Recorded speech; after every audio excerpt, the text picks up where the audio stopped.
Welcome everyone to the Secret Art of Business, and my guest today, I'm very excited to have Angela Meleca from Creative Ohio. We're going to really get into what she's doing over there because I think it's super, super important and honestly quite the whole purpose of this podcast in a nutshell. But I think she's doing fabulous things in town, in the state, and I want to get to know her more through this podcast, and then we'll inform everybody about what you're doing over at Creative Ohio. So your history itself, and I'll let you talk in a second. The history itself of you is, started out in journalism, which I love. I love writers for one, and then you've created this path that's kind of led to where you are now. So actually, let's talk a little bit about the purpose of Creative Ohio. Well, Creative Ohio was originally founded as Ohio Citizens for the Arts in the 1970s, and it was a dedicated group of art patron volunteers who lobbied the state governor and legislature for increased funding for the Ohio Arts Council, and that really maintained its constant for 40 years. They did hire a lobbyist who was dedicated to that, but really maintain just the same structure of Ohio Citizens for the Arts, the importance of arts and culture, and how it builds healthy communities and healthy minds and beings. And when I came on board in late 2019, I really wanted to expand on, and my passion for a very long time has been on how do we elevate and highlight and build awareness on the impact that creativity or creatives have on all aspects of industries, our everyday life, being prosperous and innovative. And so I've really spent the last 10 years applying my professional experience in storytelling and communication, coupled with my background in politics, to really give a platform or give a voice to those who I feel are not heard or clearly understood, again, on the impact of what the arts, quote unquote, provide, right? It's not just a hobby. These are really highly skilled tradespeople who spend thousands of hours honing their craft. And these are viable, essential workforce that every industry needs, and it really distills down into creativity. So I spend every day communicating what I just communicated to you, not only to state leaders, both public and private, but local elected officials, stakeholders, and also the sector in itself, in helping provide tools for which they can advocate for self, advocate for the sector, and really help build awareness on how to be the most innovative community, to be the most innovative corporation, to be the most innovative state. You need to be the most creative in all of those areas. Mm-hmm. Mm-hmm. Yeah, and I was just at an event yesterday where they were talking about the next most important thing is going to be creative problem solving. And I definitely believe that America, for the most part, had most of its growth when we were the innovators. I mean, granted, people ripped us off in a lot of our inventions, but I think the world does look to us for ideas. And if we stop ideating and stop, doing creative thinking and creative problem solving, that's like one of our best assets and something that we need to invest in. And I'm so pleased that you're here to help with that mission. And it's one of the things that my company stands for too, and why it was founded is because I have a fine arts degree. I got into marketing because that's where you had to make money if you were an artist. And I still work with a lot of people that have a side hustle, if you will, of being an actor or something else because that can't sustain them as a career, which I always found really baffling. It's like other people have talents and they can make a career out of it, but why can't people in the arts? And I think a lot of it is because it's not taken as serious as some of the other things, even though it's probably one of the most important things that we have, to offer the world. Um, I loved, like I said before, I loved your journey about how you started as a journalist, and your studying. You got into that level in college. Did you do a lot of writing when you were a kid, or what did you do for creative inspiration or play when you were a child? That's really interesting because I know you had mentioned that earlier, and I stopped to think like I don't know what I did. I was an avid tennis player. I loved playing tennis. I remember thinking, I wanted to be a professional tennis player. I thought about being an attorney. I mean, I remember having a real sense of drive at a young age, but I do remember writing. I'm now being jarred about memories of maybe oh gosh, fifth, sixth grade, and creating the school newspaper with a couple of kids and putting together, what that school newspaper looks like, or not so much drawing, but more of imagination play. I remember doing Hmm. that. So there definitely was that aspect of wonder or curiosity, which I think is at the heart of creativity.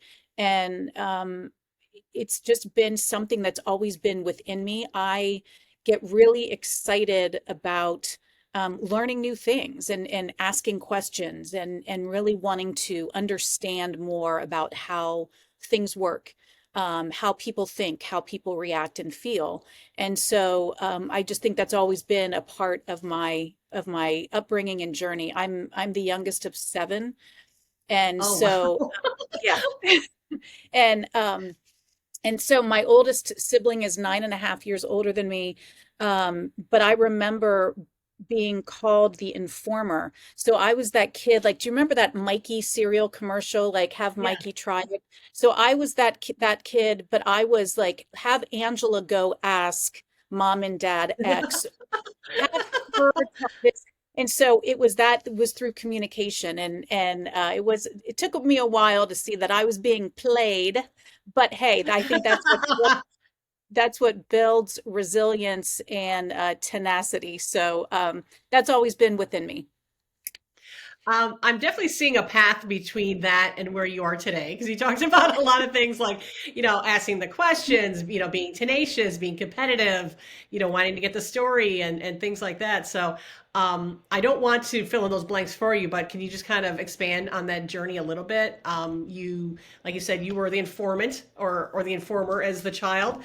So how did you get from there to here? Yeah, I mean, it really is. It really was in high school. Loving my government classes. I was on the mock trial team, debate team. Um, so it always goes back to, I think, language and words and Hmm. communication. And so wanting to then be a reporter, I was given advice in high school as an intern at a local television station where someone said, don't major in broadcasting because that's something that you can learn on the job, but major in something that you can sink your teeth in and that you build a knowledge on that. And I took a poli-sci 101 class at Ohio State my freshman year, and I loved it. And it really fell back into my government classes in high school and things like that. So really Oh, it yeah. was about being part of community. How do you shape and help move, progress society forward, whether that's through government and laws and elections? And so that really became a focus of mine that I thought was my passion, not realizing that underlying there was always this artistic, not calling. I was drawn to artists' work in my late teens and early 20s, the fascination of, quote, original art. I grew up in a family of engineers, and my mother was a physical therapist, and we didn't have original artwork. We didn't go to museums. We weren't, that cultural side was not developed. But as I got older, I was fascinated to see just even paintings at the art festival, things like that were Hmm. just done where you could see someone's own hand in it. And it fascinated me because I was not someone born to get up and create something every day. And so I was really drawn and inspired and looked up to those that were really born to physically create something. I now realize, because you mentioned earlier, people say, I'm not creative. I used to say that all the time. And it wasn't until I had an art gallery, which was to support, give a voice Right. to artists, that someone said, no, you are creative. We're all creative in our own way. Surgeons are creative. I Yes. hope to goodness that those that are doing cancer research are among the most creative individuals that we have. Scientists need to be creative. And that's all born again out of being curious. And so Yes. I was always, as far back as I can remember, I was always curious. Um, Again, I always wondered why or how, and it was more about relationships and interacting than Hmm. necessarily like Hmm. a technical widget. And so it really became into how can I really enjoyed honing my voice in telling a story, telling someone else's story in a really compelling and exciting and engaging way. And so to be able to now, 25, 30 years after I, started out as a political reporter, to be able to apply those skills to an area that I personally was passionate about, which was supporting artists, creatives. It's really an exciting and fulfilling um, position to be in, to give voice to those that aren't really seen or necessarily Hmm. understood.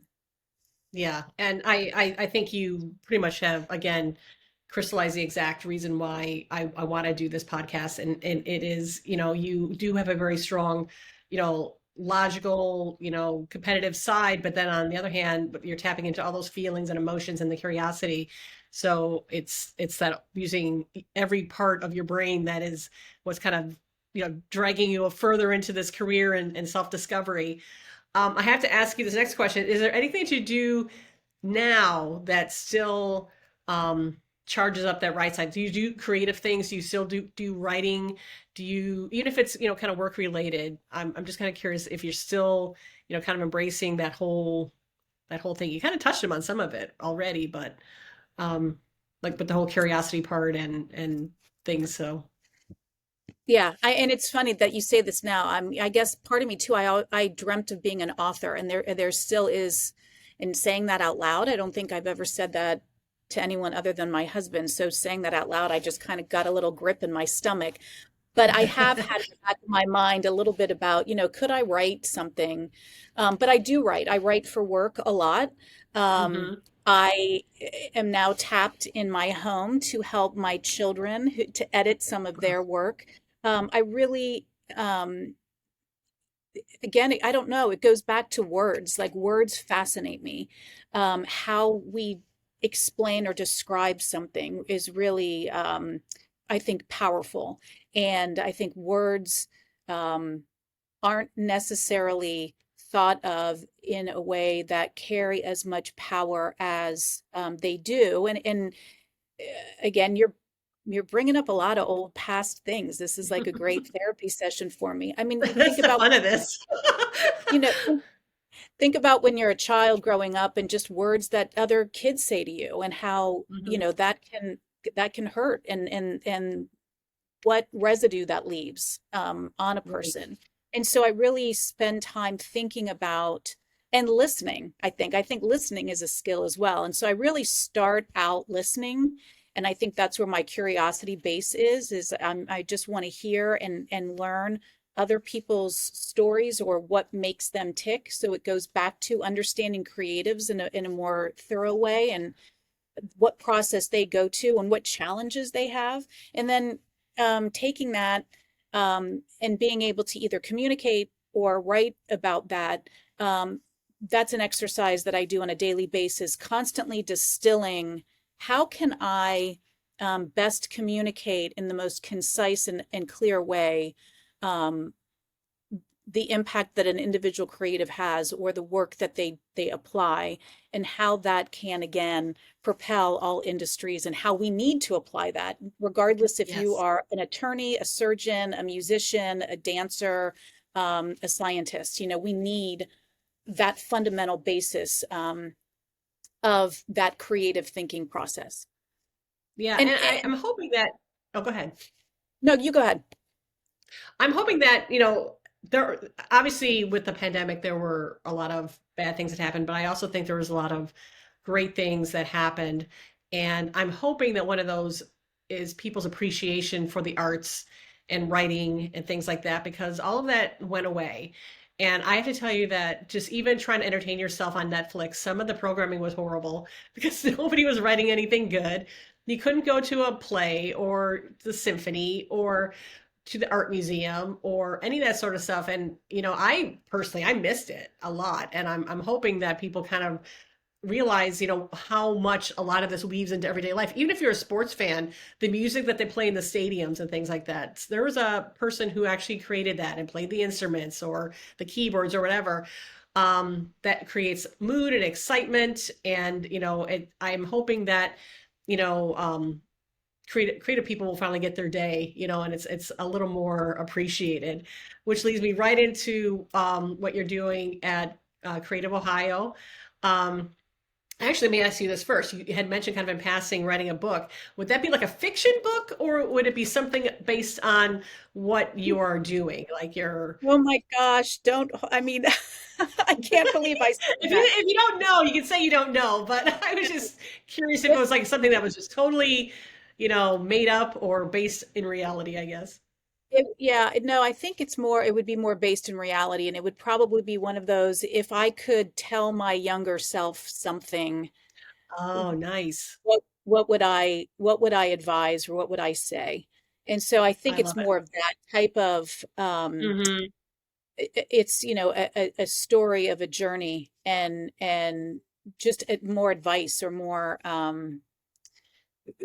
along those lines. What would I tell my younger self? What would I tell a woman who, has ambitions and wants to be an entrepreneur and um, do something outside the box? Hmm.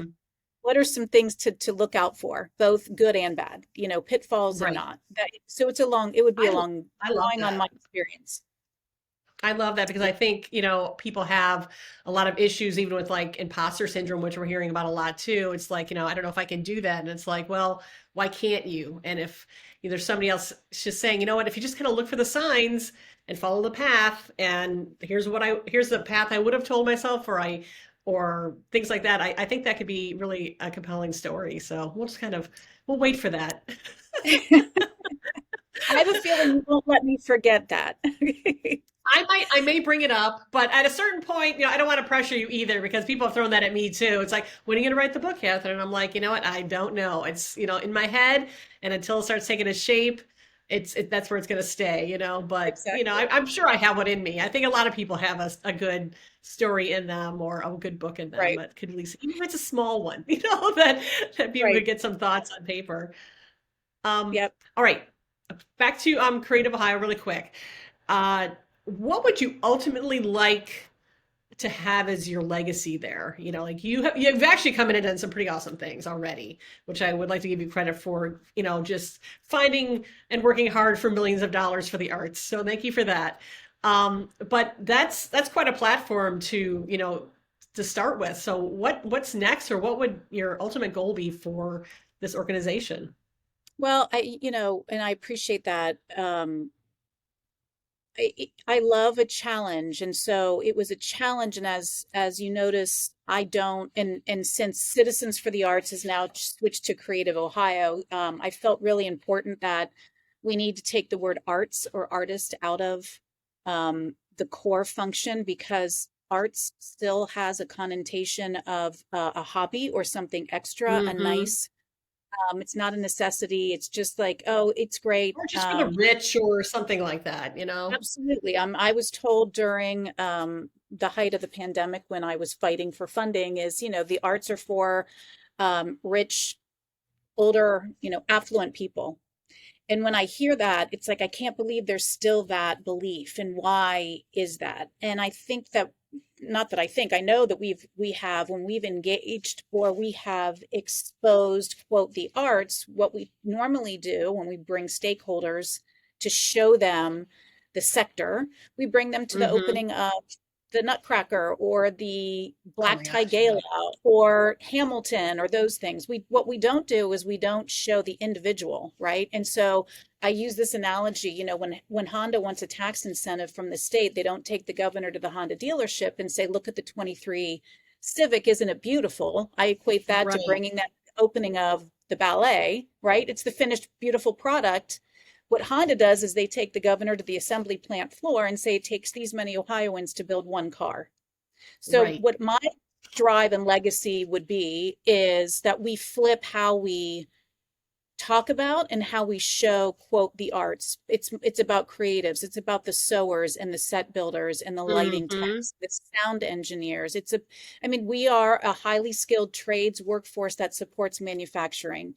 When you talk about STEM, um, and that's all we hear is STEM, that's so transactional that Hmm. there's so much technology in the arts and creative sector that we don't apply those same workforce development opportunities. We don't expose underserved or others into, and again, it's all about training. You said earlier about how do you teach? You're not taught to be creative. I really do think that at an early age when play is encouraged, that's that whole process. We don't continue in the Absolutely. workforce allow for that space of mental play. But think about when you have those ideas of a book, or when you're thinking about, if you're an attorney, and I'm just making this up, how do you defend this case? Or I've got this project ahead of me. Most times that innovative or creative thought comes while we're doing a mindless another activity. And our mind is Yes. just working in the background, right? And Yep. that's the creative process. And artists, it's interesting. I read a quote recently that says, art isn't an object, it's a way of thinking. Oh, I And love that's that. yeah, and that's really where I want to take that thought process. Where so legacy, my what gives gets me up every morning and drives me is I want to live in a world where creatives are valued for the economic output or the economic drive that they provide. I want to live in a world where creatives are viewed as essential. I want to live in a world where creatives are validated as a necessary workforce. And Hmm. again, it's creatives. You can be a creative scientist, a creative attorney, a creative surgeon, a creative automotive engineer. You need that basis.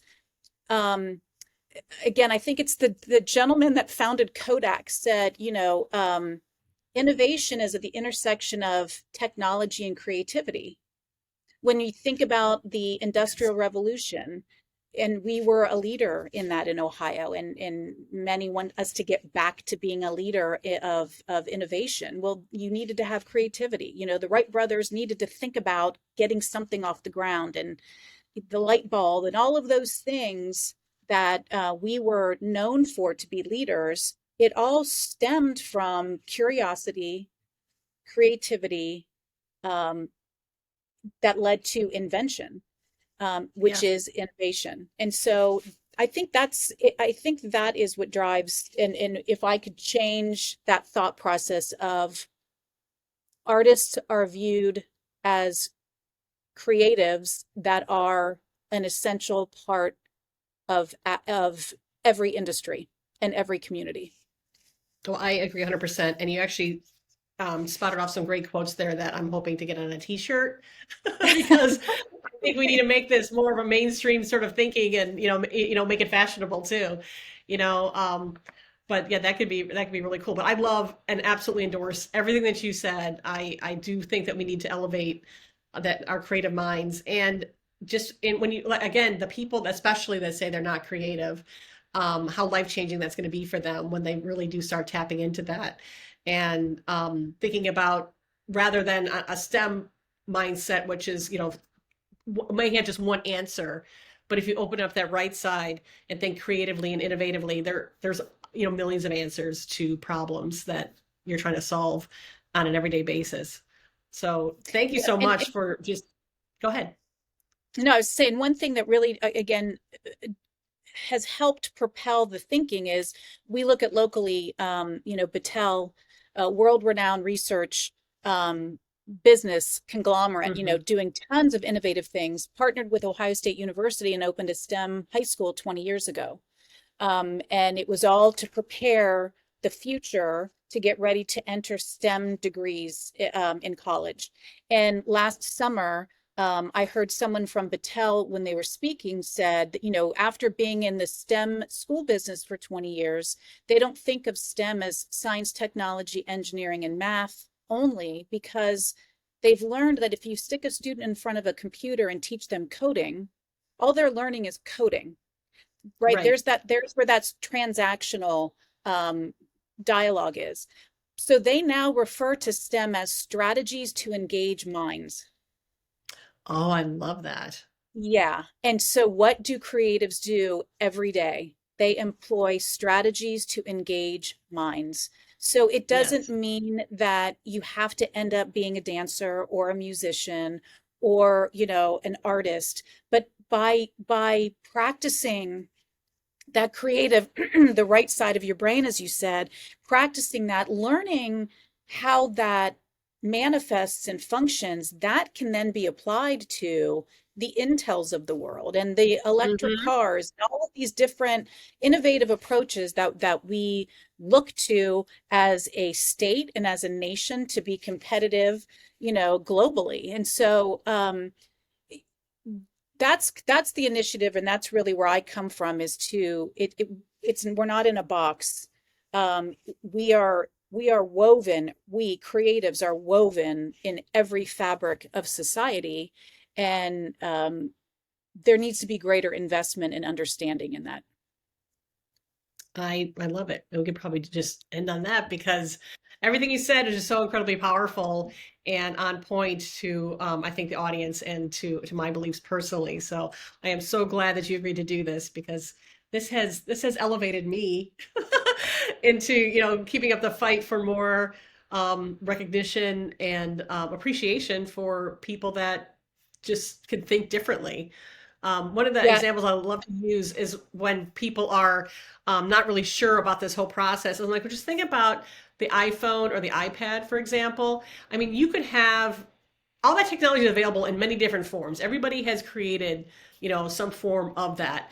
But there's just something about getting either of those products that the packaging, the feel, the look, that really is, I mean, that's the right side creating something for your right side of the brain. And logically it works. And logically you could get any phone, you could get any iPad or Kindle or whatever. But there are certain ones that just resonate with people and that they're definitely, like I said, in everybody's pocket. Um, because people just feel better when they have them. Yeah. No, 100%. And so one thing I'll end here is, I can't tell you how many times I go speak at colleges or go to different events, and people will come up to me and introduce themselves like, well, I'm just an artist. How many Oh, times, I right? get I mean, that that's too. just right. It's like, I'm just an artist. No, you're part in Yep. Ohio, you're part of a $55 billion economic engine that employs Yeah. 330,000. That rivals many industries. And so I say, no, you're part of a really strong, powerful, essential industry. That's that's where I would like to drive that conversation. And if there's one thing that I can get, that is to get artists, creatives to embrace and be bold about, I am an artist, and um, you're not just, you are Right. essential and critical for every aspect of community. Awesome. Angela, thank you so much. I appreciate your time today. And people can definitely look up more into Creative Ohio and maybe see how they can help with this mission. And you are the executive director, which I should have mentioned. I will put that in the description as well as the link to Creative Ohio. But thank you again so much. I appreciate your time today.